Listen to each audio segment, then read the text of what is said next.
Hello, everybody. It is Saturday in Pittsburgh, Pennsylvania. My name is Adam Bittner, assistant sports editor for Multimedia at the Pittsburgh Post-Gazette, here for the final Steelers mock draft tracker video of the season. We're going to be doing our live stream next week right here where we're recording today at Mike's Beer Bar. We're kind of doing a trial run here, see how our whole setup works. We're really excited. It's going to be the first time we're doing this live. I'm here with Christopher Carter and Brian Batko. So you got three of us on video.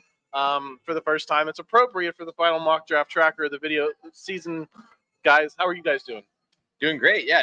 Once we get to next week down here live at Mike's Beer Bar, no more mock drafts. It'll be real draft season. So thankfully, finally, we're almost there. We're almost there. It's a lot of excitement. And now this is also when we start to see the final pushes of which players are getting propped up a bit more than others. And it changes some of the conversations that we thought were settled for months. Now all of a sudden get flipped upside down. Yeah, I think you set that up well, Chris, because we're going to get into Graham Barton, who just seems to be showing up in every mock draft I see right now. So I'm wearing this Duke hat, Adam. Did I ever tell you I grew up a Duke fan? No, you did not. Yeah. Well, I mean, it wasn't because I like Christian Laettner or anybody like that, but I like Grant Hill. You liked front runners. That's what it was. No, I like the Pistons for some reason, and I like Grant Hill. And, at 6 years old or whatever, I found out what college he went to, and then I adopted his college, and now here we are, which is why I have this old hat to represent Graham Barton. You must hate Blake Hinson. I have nothing against Blake Hinson at all. In fact, I like Blake Hinson. I was a Detroit Ben Wallace era fan. Oh yeah, so was I. They were awesome. That was my team for a while there. Rip Hamilton, Rasheed Wallace, Chauncey Billups. Yes, shout out Tayshaun Prince, Rip Hamilton. I think I already said Rip Hamilton. So whatever. Let's move on. Let's talk some football. Before we do, just want to thank our primary sponsor for this episode of the podcast, Pella Windows and Doors of Pittsburgh. There's no better place to get new windows and doors installed in your home than Pella, who can help you save on energy costs year-round. Schedule a free in-home consultation with your local Pella Windows and Doors to find the right product for your home and budget. Give them a call at 866-593-1560 to discuss your project further. That's 866-593-1560 to get started planning on your new windows and doors installation with Pella Windows and Doors of Pittsburgh. Chris, we started talking about Graham Barton. Let's get into it. Every mock draft I see, it feels like, has him as the Steelers guy now. And I don't know if that's the sense that a lot of people have locally, but nationally, I think a lot of people look at the situation with James Daniels playing on an expiring contract this season, with Isaac Seumalo's contract expiring in 2 years, and saying, hey, Graham Barton's a guy that they can draft to play center in 2024, and then they can put him wherever he fits best from that point forward. Have we been maybe overlooking the need at guard in our conversations about tackle, receiver? Are we missing something locally that maybe guys are seeing nationally? I think the big thing is that Graham Barton's testing as a center right now. So he's not looking to be a guard. The Steelers, if they draft him at 20, it's to be the next starting center. What really changed a lot of the conversations, Adam, was how well he tested at his pro day, which the Steelers did have people at, and it gave them a close look to see, whoa, that 40-yard dash time, that explosiveness challenge. Like, if you look at the relative athletic score, which is a great way to measure how guys' size combines with their athleticism and all the numbers, he had a 9.99 out of 10 in comparing to other centers out there. That is a great sign of athleticism. The question is a center worth the 20th overall pick, which is why some people have the Steelers taking offensive tackle. Personally, if one of the top 6 offensive tackles are there in this draft class, all of those guys are guys that typically in a regular offensive tackle class might go top 10, in my opinion.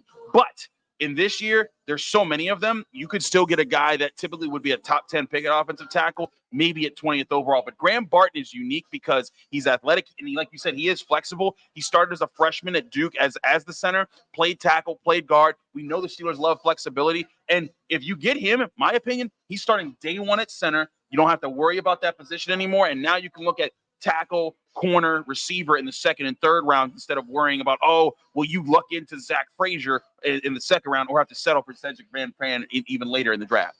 Yeah, but I guess here's my question is I have no question that Graham Barton would be the center if you draft him this year. Yeah. But if we're at this point next year, we're sitting here in Mike's Beer Bar getting ready to do our live stream 2025.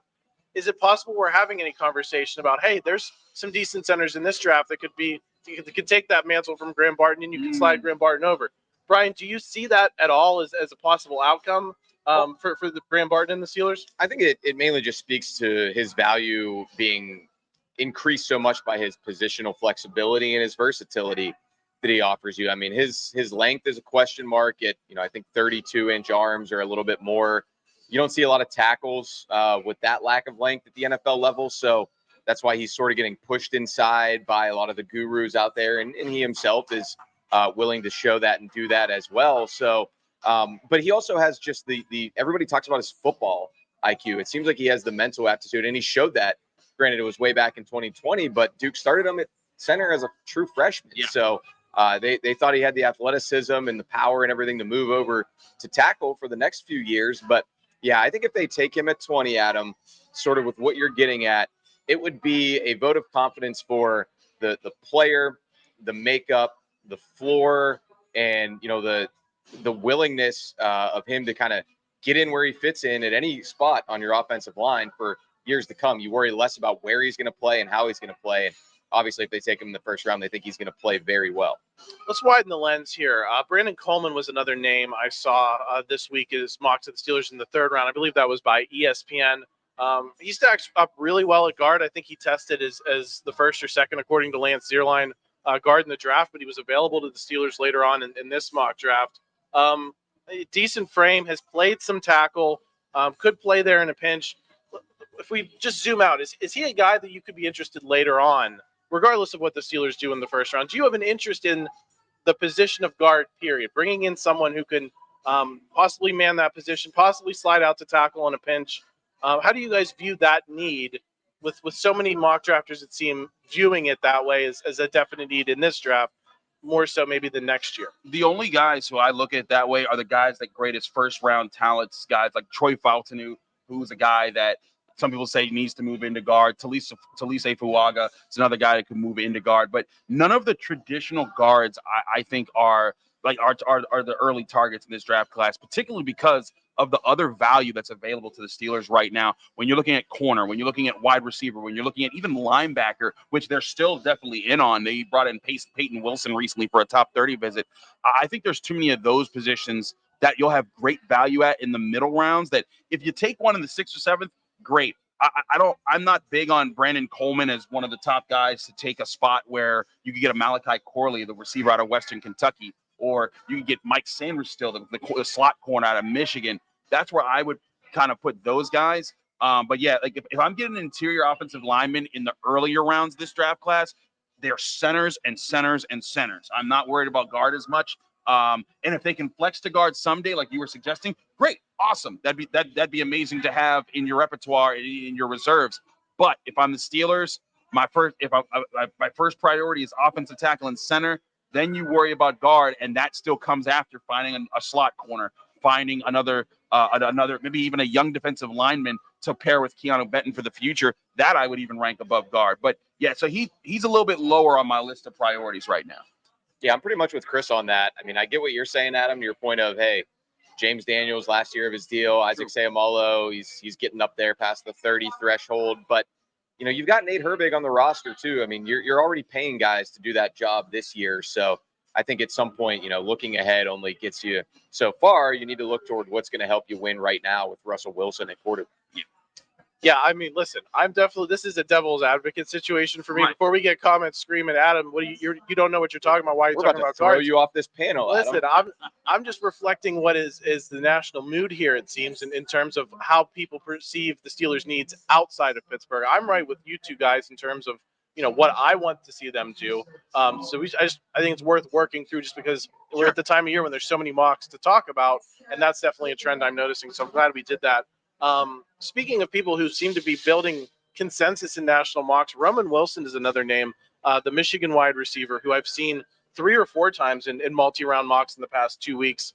Talk about him, and do you worry that there's any kind of duplication of what he does well with what George Pickens does well in terms of them being possible 1 and 2s? How do you guys view how he would fit with this Steelers group, especially considering he's not on that list of guys who visited the Steelers on the South Side this past Listen, spring? if you're no stranger to the North Shore Drive podcast, both me and Brian are big Roman Wilson guys. We love Roman Wilson. I think, he's not a first-round guy, but second, if he's there in the 3rd round, it's an amazing steal. I think that with his speed, his ability to get open in routes, get separation, I think he could be an awesome complement to what George Pickens does well. Because George Pickens goes up and gets the ball. He has the speed, but you need a guy, I think, opposite of him who can run routes, get open, create separation, do the things Deontay Johnson did really well. And when you have that combination of things, Roman Wilson, I think, would be a good fit for the Steelers for what they have. But I also think there's guys like Xavier Leggett, Ricky Pearsall, other guys that'll be available in the second round who I wouldn't be mad at if the Steelers got any of them. Again, this is an amazing wide receiver draft class. Like, you could see 5 go in the first round, maybe even 6. And then in the second round, you still have guys who someday could be wide receiver 1s for future teams. That's how good this class is. And Roman Wilson is certainly a part of it. Yeah. I mean, if we're plugging, Post-Gazette draft content, I'll do that again with our Steelers big board. I've got Roman Wilson number 3 on there, right behind A.D. Mitchell from Texas, Lad McConkey from Georgia, who are 2 of those possible first rounders that you allude to there, Chris. But I have Roman Wilson even above players like Ricky Pearsall, Malachi Corley, Xavier Leggett, Keon Coleman. And you're splitting hairs at a certain point with these receivers. They've all got production. They've all got great testing numbers. Roman Wilson's one who doesn't have quite as much size as some of those other guys. But, what stands out to me about him, he did everything that was asked of him for a winning program in Michigan and a run-first offense in Michigan where when they did throw to him, he was explosive. He made plays. If you would have put him in a more wide-open, up-tempo offense, maybe he's putting up numbers like these LSU and Ohio State guys. I don't know. But we know that they wanted to pound the rock. They were really good at that. I think that's what the Steelers are going to continue to do next year. Some go balls to George Pickens. Maybe Roman Wilson can be a Deontay Johnson-type player underneath to try to move the chains while also giving you some big play potential too. Maybe he can even be better than him at some point. Another little side note on him, he went to the same high school and played with Nick Herbig of the Steelers. So there'd already be some familiarity in that locker room. He's another Hawaiian guy. Yeah, I think Roman Wilson's really interesting for the reasons you guys talked about. I think the question with him is, can he do some of that stuff underneath that you mentioned, Brian? Because a lot of the conversation around him is based on he's great at the intermediate, great at the deep stuff, great at creating separation. But can he be the kind of great route runner that Deontay Johnson was? Can he do that kind of stuff? I think that's going to be the big question in terms of whether he lands with the Steelers or not. Before we get into some more multi-round guys, I wanted to talk to Olu Fashanu. Showed up in a Pro Football Focus mock this week as the Steelers' first-round pick. I think it's the first time I saw him connected to the Steelers through the entire mock draft season. Do you guys think there's any chance that Penn State product falls to the Steelers at number 20? He was the 4th tackle off the board in this mock draft. So I don't think that's a ridiculous juggling of the tackle order as we perceive it. And there were a lot of other people, receivers, quarterbacks, that jumped him for him to fall to 20. Do you guys see that as a possibility at all? Just because I think we have a lot of Penn State listeners, I'm sure they'd be curious if they're going to get an Indy line here in Pittsburgh. It is highly unlikely that Fashanu falls that far in the draft process, particularly because I think he's the best pure pass protecting left tackle in this draft class. Joe Alt's the best overall tackle in this draft class. He has it put together. I think Fuaga's the best run blocking tackle in this draft class. But pass blocking, which is also important, that's where Fashanu comes in. And as we did it with Brian's worst case scenario mock draft, the Jets could easily use a player like that. I think they took Latham in yours. The Titans could use, but the Titans could use Fashanu. But there's so many teams that I just need a left tackle. Bang, Fashanu. I'm happy with that. I just think there's too many of those teams that are going to respect that are going to allow him to fall to 20. But if he falls to 20, the Steelers would be like, hey, we'll take. That's like when they got Cam Hayward. If you talk to Kevin Colbert and Mike Tomlin, they were like, we thought that guy was going like top 10, top 15. We never thought he'd be a chance to be there at 31st. That's what it would be like the rarehood that you'd see a guy like him fall that far. So if he does, backflip to the podium and do some dances because you're getting a great offensive tackle. And honestly, you'd put him at left tackle, leave Broderick at right, and you have a chance to again have the best tackle pair in the NFL there. But Penn Staters, I wouldn't hold your breath. I think that he's going very early in this process. Yeah, I mean, with Roman Wilson, who we just talked about, I don't think he visited because the Steelers are probably very comfortable with him. There aren't really any medical concerns, or they were with him a lot at the Senior Bowl. Mike Tomlin, famously challenging him to step up against Quinyon Mitchell, the Toledo corner, in those matchups. And I say that because Fashanu also didn't visit, probably because they don't think he's going to be there, but also he's another very clean prospect. There's not really any major medical concerns with him. I was surprised he didn't come out after last season, but he's still a fairly young prospect. And it's funny, you harken back to 2022 Steelers draft speculation. One of the biggest negatives that's getting put out right now by the draft community about Fashanu is his hand size for a lineman, which They are Where have we heard that before? They are astonishingly small for an offensive lineman, especially a tackle. But I'm more with you, Chris. I think he's the type of player. I mean, you just watch what he did the last couple of seasons at Penn State. You watch the actual football that he played rather than measuring the size of any of his appendages, and it's pretty clear that he can play. I think he could start right away. Obviously, we haven't seen it at right tackle, but again, you wouldn't worry about that. Just don't overthink it with a guy like him, and somebody in the top 19 will take my advice on that. We're going to get into some depth guys. We're going to go deep into some of these 7-round mocks that are out there. I think Dane Brugler from The Athletic had one. And that's where I think it gets really interesting in terms of national perception versus local and what we think the Steelers need to do. Before we do, just want to thank another sponsor, Pitt Johnstown. It's a Pitt quality education with up-close and personal learning, a top-ranked Northeast Public College by U.S. News & World Report. Generous scholarships and financial aid are available. Located on 655 picturesque acres with easy access to the city center, including shopping and dining. It's a vibrant campus life with an active D2 athlete community. Check out Pitt Johnstown today.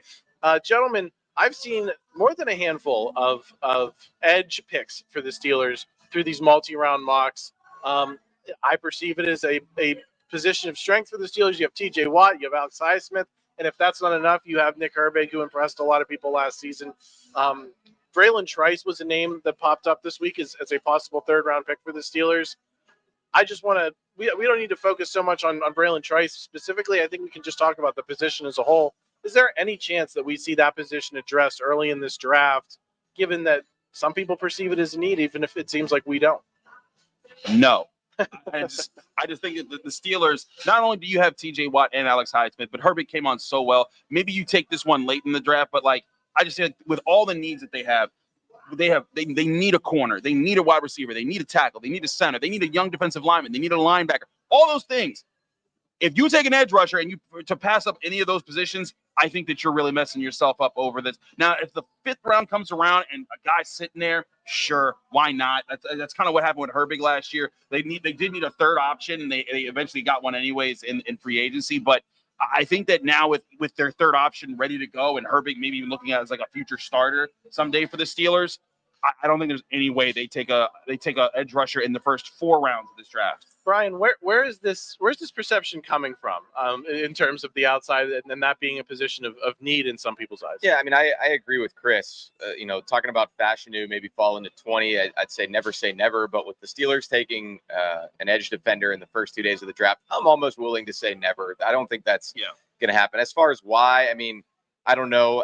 National people are doing mocks for 32 teams, 7 rounds. That's a whole lot of work to put in. You're kind of looking at your board over here. I imagine you're looking at like a depth chart over here, and then you've got in your brain from years of doing this what type of players the Steelers like. So sometimes maybe those two things just mesh, and that becomes the pick. But no, I think if anything, could somebody like Bralen Trice maybe bulk up to some point and become like a 5 technique? I don't know. That would be the only logic I would see in it. I just think it's kind of roster construction 101. You've got your 2 starters. Use a 4th round pick last year on Herbig, and he looks pretty good. Why would you go ahead and use an even higher pick than that on a number 4 guy to push him this year? It's just kind of nonsensical with all the other needs that Chris made note of there. I agree, I don't mind talking about it because, like you said, we're getting in the weeds a little. But if you're watching the Post-Gazette mock draft tracker 5 days from the draft, you probably want to be in the weeds. So we might as well. That's where we are. That's why we're going to get into some day 2, day 3 possible corner picks now, because I think there's a consensus that we'd be surprised if the Steelers go corner on day 1. Maybe Cooper DeJean's there. Maybe they pounce on him. But I don't know that we see that as where things are going here. So let's talk about some guys who might be available, because it still is a position of need. DJ James popped up in Luke Easterling of Athlon's mock this week. He's the cornerback from Auburn. Is he a name that might have been talked about higher in a different draft? I know last year we were talking about the 6th, 7th, 8th ranked corners as first-round guys, possibly. Definitely second-round guys. Now they're going a little bit later in some of these drafts just because it seems like such a deep draft for corners. Maybe there's not a perceived need to jump on them super early. What do you think of his potential fit with the Steelers as a guy who is rated well in this class but might be available later on? I think if you take a stab at that later, that works. He's not one of my personal favorites. I love Max Melton out of Rutgers. He's a very flexible corner. The Steelers also loved him too because they talked about the Senior Bowl, the Combine, and he was a top 30 visit. Other corner that I think would be interesting fits, Mike Sandersell out of Michigan. We mentioned him earlier, also a top 30, or not a top 30, but a combine interview, and they sent the top brass to his pro day. Andrew Phillips, the corner out of Kentucky, another top 30 visit there.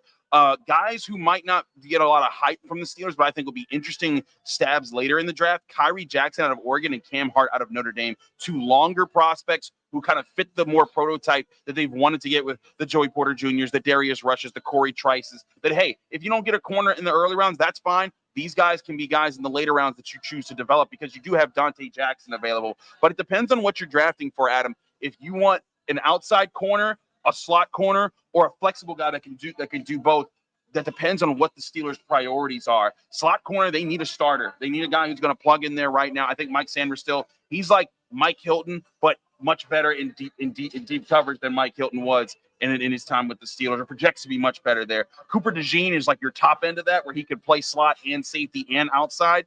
Renardo Green and the other Florida State corner, his name is Jerry and Jones. Thank you. Both of those guys, I think, would also fit that. DJ James, he'd be an interesting prospect. He wouldn't be my pick for where they'd have to, unless he fell to like the fourth round and he was one of those guys there. Maybe I'd look at him there. But this was third round in this mock we're talking about. That's interesting. The Steelers do have 2 third-round picks, so that could be, they could use that to get a little fancy there. But I like either one of those options. Shout out also, they could go with slot options at the safety position, which Tyke Smith and Javon Bullard, both Georgia guys, I think would fit very well. Yeah, I like DJ James a little bit more than Chris, I think. I mean, it seems like he could play outside or inside, which isn't a bad club to have in the bag for the Steelers right now with the rebuilding of their secondary to a degree, losing Patrick Peterson, Levi Wallace this year, Cam Sutton the year before. So, I mean, I like him, not as much as St. Rustil and Max Melton, probably a little more than like Andrew Phillips and the local corners who were here on pre-draft visits. So, yeah, I mean, that pick makes more sense to me than an edge rusher or even probably a pure safety at this point with Deshaun Elliott in the fold. I've been kind of saying for a while now that I think corner is a little less of a need than maybe some people perceive from the outside. But then again, it is one of those positions that you can never have too many guys. You'll figure it out eventually, because we saw last year in camp Corey Trice went down, Patrick Peterson maybe wasn't quite what they thought they were getting, and fortunately for them, Joey Porter Jr. stepped up and was even more ready than anybody expected. Well, and I think this is going to reveal a lot about how they feel about Corey Trice and Darius Rush. This is one of those topics that we throw those names out there all the time, and when they don't have to pick other players, you hear them say, yeah, we like these guys. We like these guys. This is one of those situations where the rubber has to meet the road in terms of that rhetoric versus how they actually feel. And Pat P could come back. If they don't get a value that they like at corner, they could always bring Peterson back on another 1-year deal. So they've got some options there, sort of like the center position. Let me throw out a couple other day 2 potential names that we saw in mocks this week. Caelen Carson and Jarvis Brownlee. I think there's different opinions on those two guys. Are they on your radars at all, gentlemen, as possible, in that third round range of, Steelers have that second pick in the third round. Could they jump on one of those guys for the same reasons, or are they not on your radar at all? Not on the third round. Those guys are more like fourth, maybe fifth round guys in my book. Third round. The thing is, in the third round, with how deep this corner class is, that's where I think that you could see. And the other thing is that because this is a deep corner class, but it's also a deep receiver class, a deep tackle class, there's a lot of prospects that are going to start falling there. And at the same time, like, while we haven't spent much time talking about edge rushers because the Steelers don't need anybody, there's a lot of decent edge rushers at the top of this class that are going to make people raise their eyebrows and say, hey, who do you want there? When the defensive tackles start flying off the board, I think you could see a lot of guys, go there. Linebackers, I think the top 6 or 7 guys, people everyone's looking at there. But I think that if the Steelers are getting a corner in the first 3 rounds, there's a cutoff. I think right around maybe even like a Caelen King out of Penn State. But I think that those guys that you named, they're more 4th, 5th round guys. I would wait on those guys. And the thing is, if those are the only corners available in the 3rd round, that means, guess what? There's probably some really good other prospects at other key positions that you could draft right now. Maybe some really good linebacker. Maybe Peyton Wilson's still around because there's injury concerns, who they brought in for a top 30 visit. I think Peyton Wilson in this defense would be an amazing pair with Patrick Queen for the long term. And would be very interested to see how that works out. But, yeah, if those 2 corners are there, I'm passing until day 3 of the NFL draft. Yeah, those two don't really do much for me. I'd just as rather have one of the local guys who came through, MJ Devonshire over from Pitt, or Daquan Hardy, even from Penn brought up. State. I mean, you know that he can play the slot. I think there's also something to be said for, you can't draft guys just because they're from here or they went to a school here. Agreed. But if you grow up in Aliquippa or you grow up in Penn Hills, you kind of know what being a Steelers cornerback's all about. You know the toughness that's required coming up and smacking guys in the run game when you play in that scheme. So, yeah, I mean, that's nothing against Carson or Brownlee, but they're not really two people who are on my radar, and I wouldn't necessarily say I've seen the Steelers show much interest in them either. Cool. Well, let's get into to wrap it up here. A little more secondary talk. It was a Pro Football Network mock that had Cole Bishop going to the Steelers in the second round. He's one of the better safeties in the draft. We have talked about safety being kind of one of those like peripheral needs, right? Any chance is this just another where you look into the mic and say no, Chris? I'm just gonna let you go. Second round, yeah, not doing Cole Bishop there. I would be intrigued, and especially now with Deshaun Elliott. I'm not looking at safety in the second round, but I would be intrigued if some of these guys fell to the third or the fourth. I really like Tyke Smith. The Steelers seem to like him at the Senior Bowl too.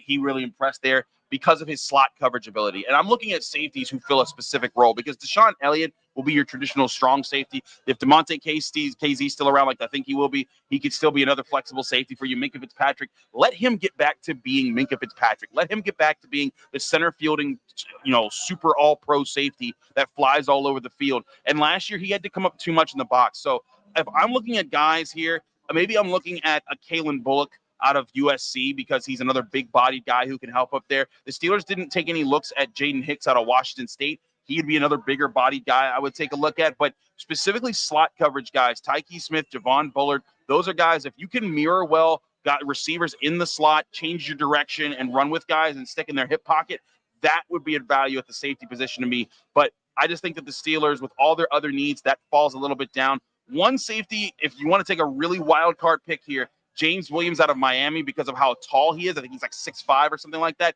He's the guy that maybe you pick up and then you kind of put him on your bench and let him see if he can eventually learn linebacker as sort of a dime backer for you in the long term. But not picking high at safety here, fourth round at the earliest. Yeah, I actually consider James Williams more of an inside linebacker, Exactly. honestly. And I think there's a lot of teams out there who probably do as well. Another name that I'd throw out there in your, Tyke Smith, Javon Bullard category would be Malik Mustafa from Wake Forest. Yes. He's somebody else who I think could maybe play that like overhang position a little bit. And if this were an X-Men draft, I might take Bishop in the second round, but I'm not interested in Cole Bishop for the Steelers. I will say though, his safety tandem teammate at Utah later in the draft is more intriguing to me. Sione Vaki. I do like Sione Vaki. Yeah, and two fun things about him. He also played running back this past season for Utah, so he's a put his hand in the pile kind of guy, more you can do. And he played high school football with Najee Harris at Antioch High School over in the Bay Area. And the Steelers talked to him at the Senior Bowl. There you go. So, yeah, I think I'd rather wait and get a more undersized guy who won't go as high in the draft because of that. But whether it's Cole Bishop or Caelen Bullock or, Tyler Nubin, I think signing Deshaun Elliott when they did in free agency closed that. Yeah, pretty much closed the door on taking a safety in the first couple of days of the draft. I agree, gentlemen. My job is just to let you guys run and figure this all out. And I'm excited to know the mock drafts. I mean, listen, there's going to be some next week. I'll be writing about it on postgazette.com. But we won't be doing another one of these videos because we're close. So a week from now, we'll be sitting right here. We'll be we'll know who the first round I'm going to do one finally this week. Ray Fittipaldo pretty much carries that. He puts us on his back with 7-round mock drafts from like January to late April, and then I will swoop in and give my one and only within the next few days here. Yeah, so exciting. Lots of content to come on postgazette.com this week. So make sure you're subscribed to the website. Make sure you're subscribed to the YouTube channel. Chris is going to be back with the North Shore Drive Monday and Wednesday. Brian will have Chip Hammond football on Tuesday. So this will be 3 more great pre-draft shows.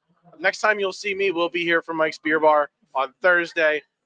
We'll be starting around 8 p.m. on Thursday night when the draft starts. Am I correct?